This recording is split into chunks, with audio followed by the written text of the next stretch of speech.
Hi friends, welcome back to my channel. അപ്പോൾ ഇന്നൊരു news സ്റ്റോറിയാണ് കേട്ടോ. പോരണ്ടായിരുന്നു അല്ലേ ഷാനു?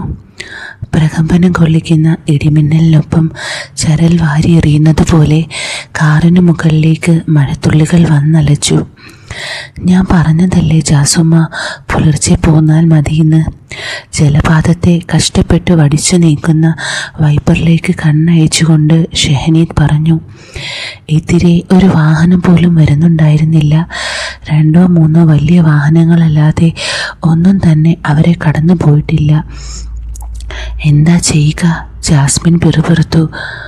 മോളി ഉറങ്ങിയോ? ഷെഹനീദിൻ്റെ സഹോദരിയാണ് മോളി എന്ന് ഓമനപ്പേര് വിളിക്കുന്ന 3.5 വയസ്സുകാരി ഷഹാന. ഷഹനീദും ഉമ്മ ജാസ്മിനും ഷാജഹാൻ മാഷുടെ വീട്ടിലേക്കുള്ള യാത്രയിലാണ്. മഴ തോരുന്ന ലക്ഷണമൊന്നുമില്ല. ഗ്ലാസിന് പുറത്തേക്ക് ഇരുട്ടിലേക്ക് നോക്കി ജാസ്മിൻ പറഞ്ഞു. ഏതോ ഒരു കൊടുങ്കാറ്റ് വീശാനുണ്ടെന്ന് FBയിൽ കണ്ടിരുന്നു, ഷാനു പറഞ്ഞു. പടിഞ്ഞാറത്തറയിൽ നിന്നും വാരാമ്പറ്റ റോഡിലേക്ക് തിരിഞ്ഞ ശേഷം തുടങ്ങിയ മഴയാണ്. തരുവണയിൽ നിന്ന് പുറപ്പെടുന്ന നേരം മഴ ചാറി തുടങ്ങിയിരുന്നു. തിരികെ പോയാലോ ഷാനു? ജാസ്മിൻ ചോദിച്ചു. ഇനി 3-4 കിലോമീറ്റർ അല്ലേ ഉള്ളൂ ഉമ്മ. കുറച്ചു നേരം കൂടി നോക്കാം. തിരിച്ചു പോയാലും മഴ കുറയുന്നില്ലല്ലോ. ആ സമയം ജാസ്മിൻ്റെ കയ്യിലിരുന്ന് ഫോൺ ബെല്ലടിച്ചു. ഉപ്പയാണ്. ഫോണിൻ്റെ ഡിസ്പ്ലേയിലേക്ക് നോക്കി ജാസ്മിൻ പറഞ്ഞു. പ്ലീസ് ജാസുമ്മ, മറ്റേ കാര്യം ഒന്ന് ഓർമ്മിപ്പിച്ചേക്കണേ. അയ്യടാ പറഞ്ഞുകൊണ്ട് ജാസ്മിൻ ഫോൺ എടുത്തു.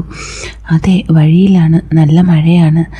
ജാസ്മിൻ മറുപടി കൊടുക്കുമ്പോൾ ഷെഹനീദ് അവളെ നോക്കി ദൈന്യതയോടെ മുഖം കൊണ്ട് യാചിച്ചു.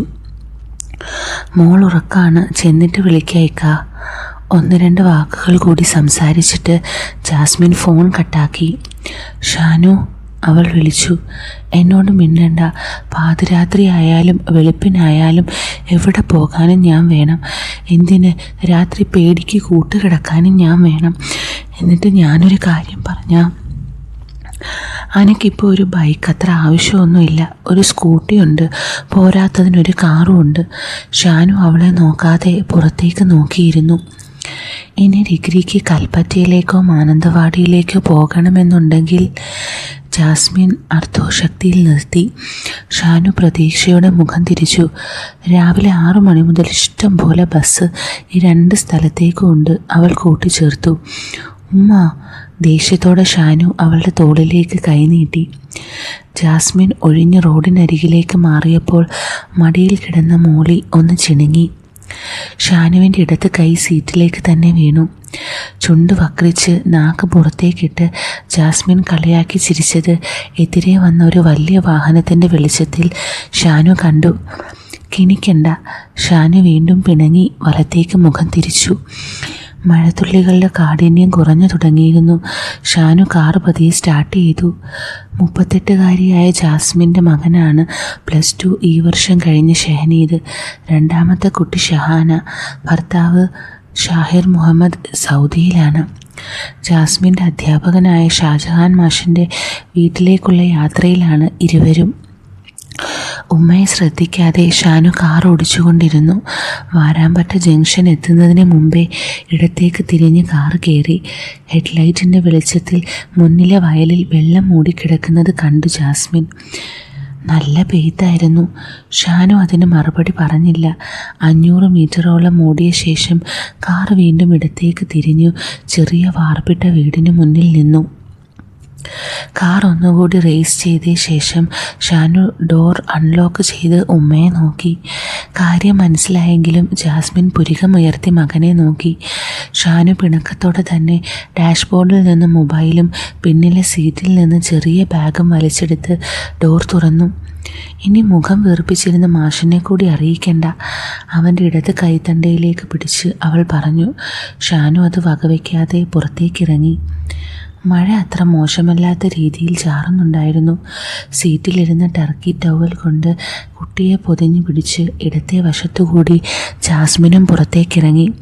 കഠിനമായ തണുപ്പോടുകൂടി ഒരു ചെറിയ കാറ്റ് വീശി.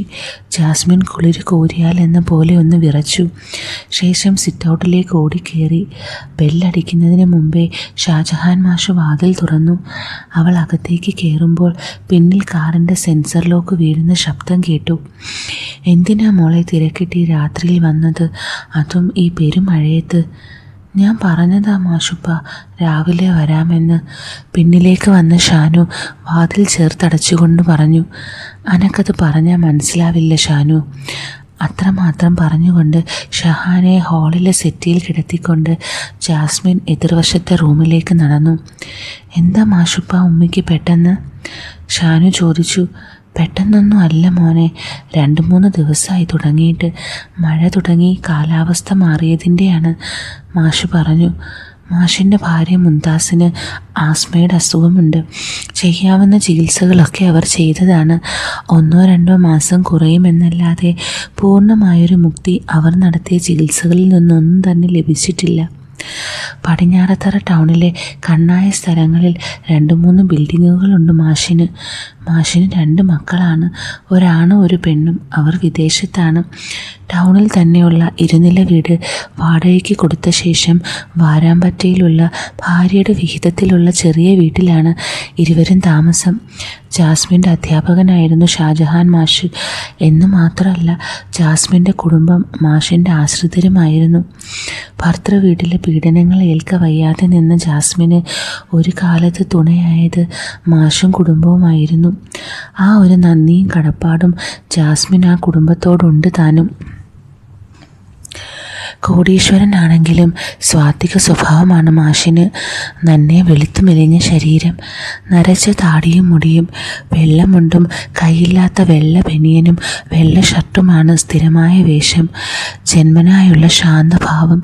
ഉറങ്ങുമ്പോൾ പോലും മാഷിൻ്റെ മുഖത്ത് കണ്ണാടി ഉണ്ടാകുമോ എന്നൊരു സംശയമുണ്ട്. അന്യജാതിയിലുള്ള ഒരു പ്രണയപരാജയത്തിൻ്റെ പേരിൽ മാഷ് കുറേ കാലം ഉത്തരേന്ത്യയിലെങ്ങാണ്ടായിരുന്നു. പിന്നീട് ഉമ്മയുടെ സമയത്ത് ആരൊക്കെയോ തിരഞ്ഞു പിടിച്ച് കൂട്ടിക്കൊണ്ടുവന്നു. ഉമ്മയുടെ നിർബന്ധ ബുദ്ധിയിലാണ് വൈകിയാണെങ്കിലും വിവാഹം കഴിച്ചത്. മാഷിന് 70 വയസ്സിന് മുകളിലുണ്ടെങ്കിലേ ഉള്ളൂ, കുറയില്ല. ഉമ്മ നല്ല ഉറക്കമാണല്ലോ. റൂമിൽ നിന്നും തിരികെ ഇറങ്ങി ജാസ്മിൻ പറഞ്ഞു. അതെ, മരുന്നുണ്ടായിരുന്നു, പിന്നെ ഇൻഹേലർ കൊടുത്തു, മാഷ് പറഞ്ഞു. മാഷ് വല്ലതും കഴിച്ചിരുന്നോ? ഞാൻ ചപ്പാത്തി ഉണ്ടാക്കിയിരുന്നു, ഒരെണ്ണം കഴിച്ചു. ഉമ്മ റൊട്ടിയും ചൂടുവെള്ളവും കഴിച്ചിരുന്നു. ഞാൻ ചപ്പാത്തിയും കുറുമയും കൊണ്ടുവന്നിട്ടുണ്ട്, ജാസ്മിൻ പറഞ്ഞു. ഞാൻ ഉണ്ടാക്കിയിരുന്നു മോളെ. അത് സാരമില്ല, കാസറോളില്ല, ഞാൻ കിച്ചണിലേക്ക് വെച്ചേക്കാം, പറഞ്ഞുകൊണ്ട് ബാഗിൽ നിന്ന് പാത്രങ്ങൾ എടുത്തുകൊണ്ട് ജാസ്മിൻ അടുക്കളയിലേക്ക് കയറി. 2 മുറിയും ചെറിയ ഹാളും ചെറിയ സിറ്റൗട്ട്, ഇടത്തരം അടുക്കള, അതായിരുന്നു ആ വീട്. മാഷും ഷാനുവും ഷാനുവിൻ്റെ വിദ്യാഭ്യാസ കാര്യങ്ങളെക്കുറിച്ച് സംസാരിക്കുമ്പോൾ ജാസ്മിൻ കിച്ചണിലായിരുന്നു. ഇടയ്ക്ക് ഉറക്കം ഞെട്ടി ഉണർന്ന മോളിയെ ഷാനു മറ്റേ മുറിയിലെ ബെഡിൽ കൊണ്ടുപോയി കിടത്തി.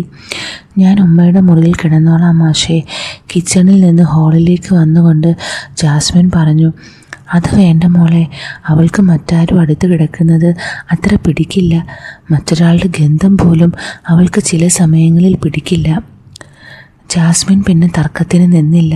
അവൾ ഫ്ലാസ്കിൽ ചൂടുവെള്ളവും മറ്റൊന്നിൽ കട്ടൻ ചായയും ഇട്ട് മാഷിൻ്റെ മുറിയിലേക്ക് വെച്ചു. നിങ്ങൾ കിടന്നോളൂ. മുഖത്തിരുന്ന കണ്ണട ഒന്നുകൂടി ഉറപ്പിച്ചുകൊണ്ട് മാഷ് കസേരയിൽ നിന്ന് എഴുന്നേറ്റു. പുറത്ത് മഴ വീണ്ടും ശക്തി ആർജിച്ചിരുന്നു. കൊള്ളിയാൻ്റെ മിന്നലുള്ളികൾ ജനൽപാളികളിൽ തൊട്ടുപോയി. കിടക്കാം. തട്ടം കൊണ്ട് തന്നെ 2 കൈകളും ഉയർത്തി മുടി കെട്ടിക്കൊണ്ട് ജാസ്മിൻ പറഞ്ഞു. ഷാനു അത് കേട്ട ഭാവം നടിച്ചില്ല. ഒന്നുകൂടി അവനെ നോക്കിയ ശേഷം ജാസ്മിൻ മോൾ കിടക്കുന്ന മുറിയിലേക്ക് കയറി.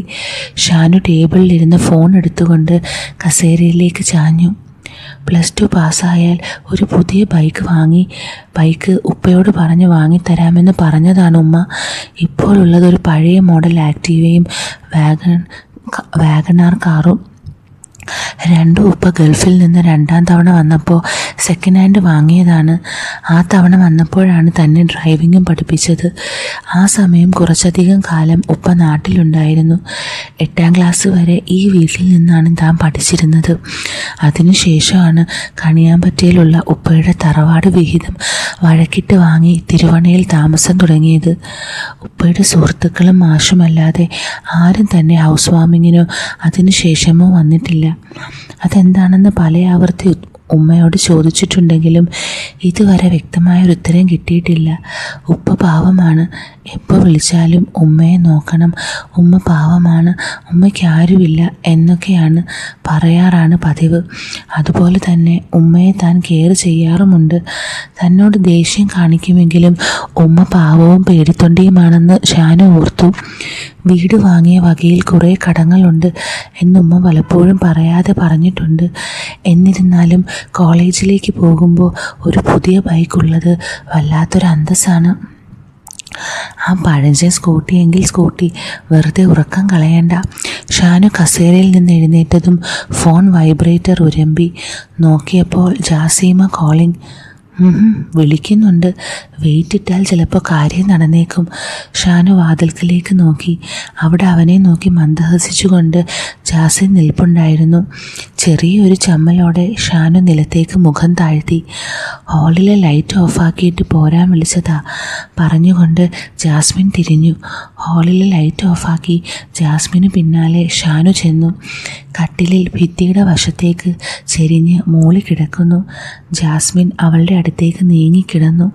ഒന്ന് സംശയിച്ചു നിന്ന ശേഷം ഷാനു കട്ടിലിൻ്റെ ഇങ്ങേയറ്റത്തിരുന്നു. ലൈറ്റ് അണച്ചേക്ക്. ഷാനു കൈ എത്തിച്ച് ലൈറ്റ് അണച്ച ശേഷം ബെഡിലേക്ക് കിടന്നു. ബെഡ് ലാമ്പിൻ്റെ നനുത്ത വെട്ടം മാത്രം മുറിയിൽ പരന്നു. നിമിഷങ്ങൾ കടന്നുപോയി. വീണ്ടും ഒരു മിന്നൽ ജനൽപ്പാളികളെ തൊട്ടുപോയി. മോളിയോട് ചേർന്നാണ് ഉമ്മ കിടക്കുന്നത് എന്ന് ശ്വാസനിശ്വാസങ്ങളിൽ നിന്ന് ഷാനുവിന് മനസ്സിലായി. ഉമ്മ, ഷാനു വിളിച്ചു. പ്രതികരണമില്ല. ജാസുമ്മ. ഇത്തവണ അവൾ വിളി കേട്ടു. എന്നാലും നിങ്ങളെന്നെ പറ്റിച്ചില്ലേ? എന്തൊക്കെയായിരുന്നു എന്നോട് പറഞ്ഞത്? എന്താ പറഞ്ഞത്? നിങ്ങൾക്ക് ഓർമ്മയുണ്ടാവില്ല, ദേഷ്യത്തോടെ ഷാനു പറഞ്ഞു. ഞാൻ ഓർക്കണില്ല. ഉണ്ടാവൂല. ഇനി ഞാനും ഒന്നും ഓർക്കാതിരുന്നാൽ മതിയല്ലോ. ഈ പറയാതെ എങ്ങനെയാ ഞാൻ അറിയുക? വേണ്ട, അറിയണ്ട. ഷാനു തിരിഞ്ഞു കിടന്നു. ഷാനു. വിളി കേൾക്കാത്ത പോലെ ഷാനു ഒന്നുകൂടി ചുരുങ്ങിക്കൂടി കിടന്നു. അത് ഷാനുവിനെ അവഗണിക്കാനായില്ല. കാരണം അത്രത്തോളം സ്നേഹം കൂടുമ്പോഴാണ് ഉമ്മ അവനെ അങ്ങനെ വിളിക്കുക. വിളി കേൾക്കടാ.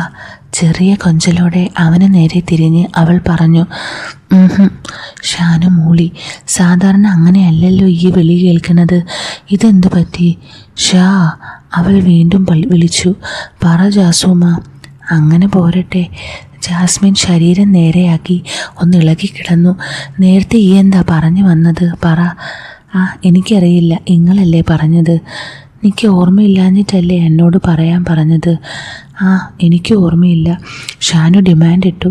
എന്നാ വേണ്ട, കിടന്നുറങ്ങാൻ നോക്ക് പറഞ്ഞിട്ട് ജാസ്മിൻ തിരിഞ്ഞ് കിടക്കാൻ ഒരുങ്ങിയതും ഷാനു പെട്ടെന്ന് തിരിഞ്ഞ് ഉമ്മയുടെ കയ്യിൽ പിടിച്ചു. എന്താ, ഓർമ്മ വന്നോ? ചെറിയ ചിരിയോടെ അവൾ ചോദിച്ചു. കളിയാക്കിക്കോ, ആവശ്യം എൻ്റെ ആയി പോയില്ലേ? ഓർമ്മ വന്നെങ്കിൽ പറ. അവൾ തിടുക്കം കൂട്ടി. അത് പുത്തൻ ബൈക്ക് കിട്ടിയാൽ മോളീനെ ഷുജാൻ്റിയുടെ ഡേ കെയറിലാക്കിയിട്ട് നമുക്ക് ചെമ്പ്രയിലും ഇടയ്ക്കൽ ഗുഹയിലൊക്കെ പോകാമെന്ന് ജാസുമ്മ പറഞ്ഞിരുന്നു. പുത്തൻ ബൈക്കോ? ബുള്ളറ്റ്. +2 ജയിച്ചാൽ എന്ന് പറഞ്ഞു. കുറേ ആയതൊക്കെ ഈ ഓർത്തിരിക്കുകയാണോ?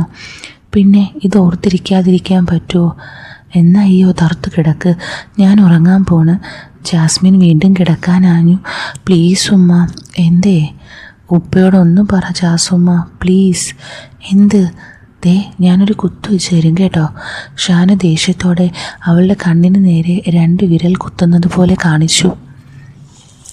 എന്നാൽ പിന്നെ അതാദ്യം. ജാസ്മിൻ ശരീരം നേരെയാക്കി കിടന്നു. ഷാനു സഹികെട്ട് തിരിഞ്ഞു കിടന്നു. നിമിഷങ്ങൾ കടന്നുപോയി. ഷാനു, അവൾ വിളിച്ചു. അവൻ പ്രതികരിച്ചില്ല. എന്നെ അങ്ങനെ വിളിക്കണ്ട. അവൾ വിളി പൂർത്തിയാക്കുന്നതിന് മുമ്പ് അവൻ തിരിഞ്ഞു നോക്കാതെ പറഞ്ഞു, അനക്ക് എത്ര വയസ്സായടാ പൊട്ടൻ ഷാനു? സന്ദർഭോചിതമല്ലാത്ത ആ ചോദ്യം കേട്ട് ഷാനു ഒന്ന് അമ്പരന്നു. അവനിൽ നിന്നും മറുപടി ലഭിക്കാതെ വന്നപ്പോൾ അവൾ തുടർന്നു, ഉപ്പയുടെ വീട്ടിൽ നിന്ന് 1 കൊല്ലം, കൊറോണ കാരണം 1 കൊല്ലം, അങ്ങനെ മൊത്തം 2 വർഷം, അങ്ങനെ 17ഉം 2ഉം 19 വയസ്സ്. അവളൊന്ന് നിർത്തി തുടർന്നു, ഇത്ര പ്രായമൊന്നും വേണ്ട ആൺകുട്ടികൾ ഉപ്പമാരോട് ഓരോന്ന് പറഞ്ഞ് മേടിച്ചെടുക്കാൻ. ഇപ്പോഴാണ് ഷാനുവിന് ശരിക്കും കത്തിയത്.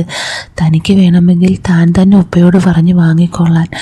അത് പിന്നെ ഞാൻ എല്ലാ കാര്യങ്ങളും നിങ്ങളോടല്ലേ പറയുക? ഷാനു പെട്ടെന്ന് തിരിഞ്ഞു പറഞ്ഞു, ഞാൻ എന്ത് കാര്യമാണെങ്കിലും ജാസുമ്മയോടല്ലേ ആദ്യം പറയുക. നിങ്ങളല്ലേ എൻ്റെ ബെസ്റ്റി, അല്ലാതെ ഉപ്പയെ പേടിയായിട്ടല്ല. അവൾ ചിരിച്ചു. ഉപ്പായെ പേടിയൊക്കെ ഉണ്ട്, അപ്പോൾ എന്നെ പേടിയില്ലാന്ന്. കൃത്രിമ ഗൗരവത്തോടെ അവൾ അവനെ നോക്കി. ജാസുമ്മ എൻ്റെ കൽബല്ലേ? ചിരിയോടെ വലത് കൈ എടുത്ത് അവളുടെ വയറിൽ ചേർത്ത് അവൻ കെട്ടിപ്പിടിച്ചു. പോടാ സോപ്പിടാതെ. അവൾ അവൻ്റെ കൈ എടുത്ത് മാറ്റുന്നത് പോലെ ഭാവിച്ചു. സത്യവുമ്മ, അതല്ലേ നിങ്ങൾ എന്തു പറഞ്ഞാലും ഞാൻ അനുസരിക്കുന്നതും എല്ലായിടത്തും കൊണ്ടുപോകുന്നതും എൻ്റെ കൽബായി കൊണ്ടു നടക്കുന്നതും? പോടാ, അത് ഉപ്പ പലപ്പോഴും പറഞ്ഞു തന്നിട്ടല്ലേ? എന്താ ഇതാ കുഴപ്പം? അവളുടെ വയറിന് മുകളിലിരുന്ന് കൈയെടുത്തുകൊണ്ട് ഷാനു തിരിഞ്ഞു. എത്ര പറഞ്ഞാലും മനസ്സിലാകാത്തൊരു ഉമ്മ. അവൾ പൊടുന്നനെ അവൻ്റെ വലത് കൈയെടുത്ത് വീണ്ടും ചുരിദാറിന് മുകളിൽ വയറിന് മീതെ വെച്ചു. ഷാ, സത്യമായിട്ടും? ഒരു കൊഞ്ചലോടെ അവൾ ചോദിച്ചു. അതേ ഉമ്മ, നിങ്ങൾ എൻ്റെ ഉമ്മ മാത്രമല്ലല്ലോ. പിന്നെ? ഞാൻ പറഞ്ഞല്ലോ, ബെസ്റ്റിയാണ്. പിന്നെ ഷാനു ഒരു നിമിഷം സംശയിച്ചു. പിന്നെ പറഞ്ഞു, പിന്നെ എനിക്ക് അറിഞ്ഞൂടാ. അവൾ ചിരിച്ചു, കൂടെ അവനും. ചിരിക്കൊടുവിൽ അവൾ ഇടത് കൈ നീട്ടി തലയ്ക്ക് പിന്നിൽ ടേബിളിലിരുന്ന് മൊബൈൽ എടുത്ത് ഷാനുവിന് നേരെ നീട്ടി. ഉപ്പക്ക് ഞാൻ വോയിസ് ഇട്ടിരുന്നു, ഉപ്പ റിപ്ലൈയും തന്നിട്ടുണ്ട്. പിന്നെ ഒരു കാര്യം, ഇത് ലാസ്റ്റാണ്. ഇനി എന്ത് വേണമെങ്കിലും ഉപ്പയോട് നേരിട്ട് ചോദിച്ചോണം. ഉപ്പ എന്തു പറഞ്ഞു? ആകാംക്ഷ അടക്കാൻ വയ്യാതെ അവൻ ചോദിച്ചു. കേട്ടു നോക്ക്. നിങ്ങൾ പറഞ്ഞാൽ മതി. കേട്ടു നോക്ക് ഷാ, നിങ്ങൾ പറഞ്ഞാൽ മതിയെന്ന് അവൻ ചെവി ഓർത്തു. 1 മാസം കഴിയട്ടെ എന്ന് അവൾ പറഞ്ഞു. യാ അള്ളാ. 2 കൈകളും മുകളിലേക്ക് ഉയർത്തി ഷാനു ആനന്ദാകിതർത്താൽ പടച്ചവന് സ്തുതി പറഞ്ഞു. അയ്യടാ, കിട്ടിയിട്ടില്ല. കിട്ടുമല്ലോ. നന്ദി പടച്ചവന് മാത്രമേ ഉള്ളൂ. അല്ലല്ലോ, ഒരീണത്തിൽ പറഞ്ഞുകൊണ്ട് ഷാനു വയറിന് മുകളിലിരുന്ന് കൈ മുറുക്കി. എൻ്റെ കൽബിനോടല്ലേ നന്ദി പറയേണ്ടത്? അവൻ ഇടത് കൈ മുട്ട് ബെഡിൽ കുത്തി അവളുടെ മുഖത്തേക്ക് നോക്കി. അവൻ എന്താണ് ചെയ്യുന്നതറിയാൻ അവൾ അവനെ സാകൂതം നോക്കി. അത്തരമൊരവസ്ഥയിൽ ഉമ്മായെ കടിച്ചു തിന്നാനുള്ള സന്തോഷത്തിലായിരുന്നു അവൻ. ഞാൻ എന്താ എൻ്റെ ജാസുവിന് തരിക? അവൻ മിഴികൾ കൊണ്ട് ചുറ്റുപാടും പരതി. പുഞ്ചിരിയോടെ അവൾ അവൻ്റെ ചേഷ്ടകൾ നോക്കിക്കിടന്നു. ഒരുമ്മ തരട്ടെ ജാസുമ്മ? വിറയലോടെ അവളുടെ കണ്ണുകളിലേക്ക് നോക്കി അവൻ ചോദിച്ചു. അമ്പട ചിന്നേ, പ്ലീസ് ഉമ്മ. അവൾ കണ്ണുകൊണ്ടും തല കൊണ്ടും ഇളക്കി അവന് സമ്മതം കൊടുത്തു. അപ്പോൾ ഈ സ്റ്റോറിയുടെ ബാക്കി ഒരു മണിക്കൂറോളമുള്ളൊരു പോർഷൻ ഞാൻ നമ്മുടെ ടെലഗ്രാം ചാനലിലായിരിക്കും ഇടുന്നത്. അപ്പോൾ ചാനലിൻ്റെ ലിങ്ക് ഞാൻ കൊടുത്തേക്കാം. അപ്പോൾ ഇതിൻ്റെ ബാക്കി കേൾക്കാൻ ഇഷ്ടമുള്ളവർ അവിടെ വന്ന് കേൾക്കുക. അപ്പോൾ നമുക്ക് ഉടനെ വീണ്ടും കാണാം. വിത്ത് ലവ്, നിങ്ങളുടെ സ്വന്തം അലീന.